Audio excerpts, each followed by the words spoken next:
Assalamualaikum warahmatullahi wabarakatuh. Pada pertemuan kali ini kita akan membahas materi pembelajaran IPA tentang pengukuran besaran pokok massa dan pengukuran besaran pokok waktu.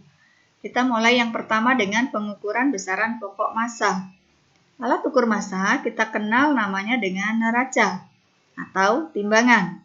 Kita mengenal ada 3 jenis neraca, yaitu yang pertama neraca sama lengan, kemudian ada neraca UHAUS 3 lengan, dan neraca UHAUS 4 lengan.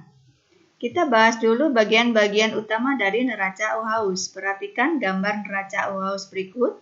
Di sini ada 5 bagian utama dari neraca UHAUS. Untuk bagian pertama ini kita sebut dengan tempat beban. Tempat beban ini fungsinya adalah untuk meletakkan benda yang akan diukur. Kemudian bagian yang kedua ini kita sebut dengan tombol kalibrasi. Tombol kalibrasi ini digunakan untuk mengalibrasi neraca ketika neraca tidak digunakan untuk mengukur. Kemudian bagian yang ketiga ini kita sebut dengan lengan neraca. Lengan neraca berfungsi untuk meletakkan anting atau pemberat pada neraca. Kemudian yang keempat ini kita sebut dengan anting atau pemberat. Diletakkan pada masing-masing lengan, kemudian dapat digeser-geser. Apa fungsinya anting? Anting berfungsi sebagai penunjuk hasil pengukuran. Dan yang terakhir adalah titik nol. Titik nol ini berfungsi untuk menentukan garis keseimbangan atau menentukan titik keseimbangan. Baik, sekarang kita akan melihat bagaimana cara menggunakan neraca UHAUS. Cara pertama adalah putar skrup yang berada di sebelah atau berada di bagian atas piringan neraca ke kiri kanan. Kemudian posisi 2 garis berada pada neraca yang sejajar. Yang kedua, letakkan benda yang akan diukur massanya pada tempat beban dalam neraca. Kemudian yang ketiga, geser-geserlah skala mulai dari skala yang besar, lanjut ke skala yang lebih kecil. Jika panahnya sudah berada di titik seimbang 0, maka berlanjut ke skala yang lebih kecil.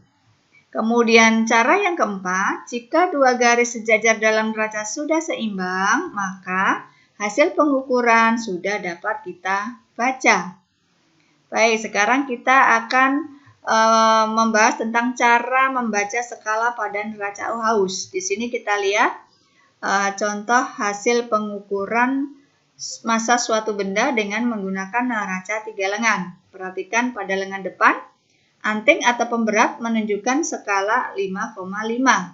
Kemudian pada lengan tengah, antingnya menunjukkan pada skala 20, sedangkan pada lengan belakang, antingnya menunjukkan pada skala 200. Berarti, massa yang diukur tinggal kita jumlahkan. Dari lengan depan sampai dengan lengan belakang, yaitu 5,5 ditambah 20 ditambah 200. Maka kita dapatkan hasil pengukuran massanya adalah 225,5 gram.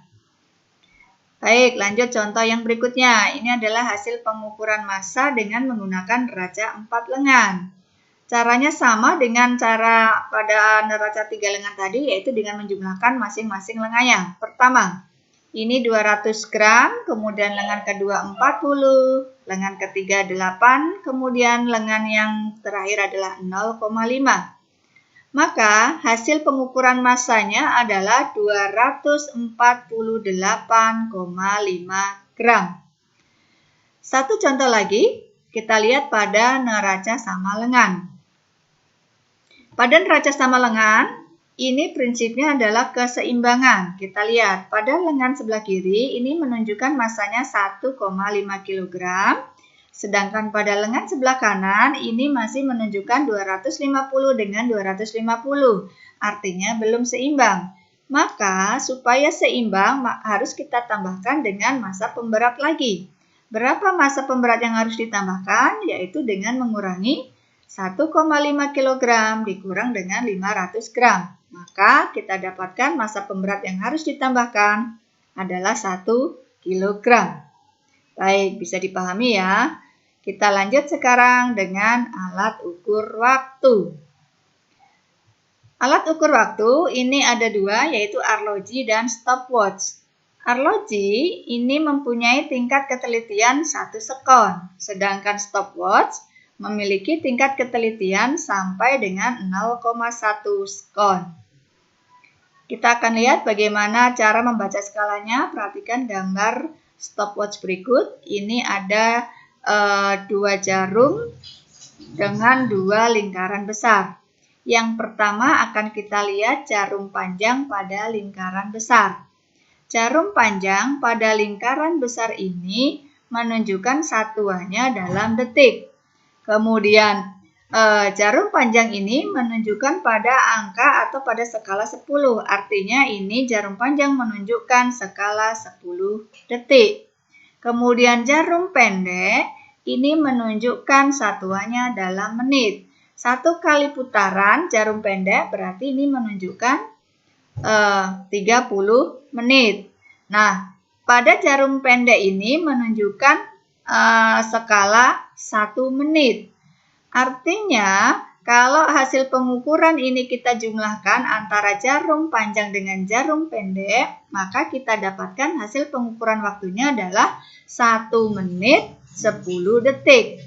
Kalau kita jadikan dalam detik, 1 menit sama dengan 60 detik plus 10 detik. Maka kita dapatkan hasil pengukurannya adalah 70 detik. Baik, kita lihat yang berikut. Ini jarum pendek untuk stopwatch jenis yang ini 1 kali putaran akan menunjukkan skalanya dalam 60 menit atau 1 jam. Kemudian untuk jarum panjang 1 kali putaran penuh berarti menunjukkan 60 detik atau 1 menit. Nah, tinggal diukur atau dibaca bagaimana penunjukan jarum pendek dan jarum panjang. Bisa dipahami ya? Sekarang kita lanjut untuk pengukuran volume. Untuk volume yang beraturan, kita bisa menggunakan rumus. Nah, sekarang bagaimana dengan pengukuran volume benda yang tak beraturan? Maka kita bisa menggunakan gelas ukur atau gelas ukur berpancuran seperti pada gambar berikut.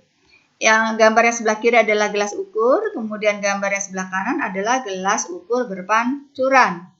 Kita bahas untuk yang gelas ukur. Bagaimana caranya? Yang pertama kita lihat, gelas ukur kita isi dengan air, kemudian volume awal air ini kita catat. Setelah itu kita masukkan benda yang akan kita ukur, kemudian catat kenaikan volume airnya.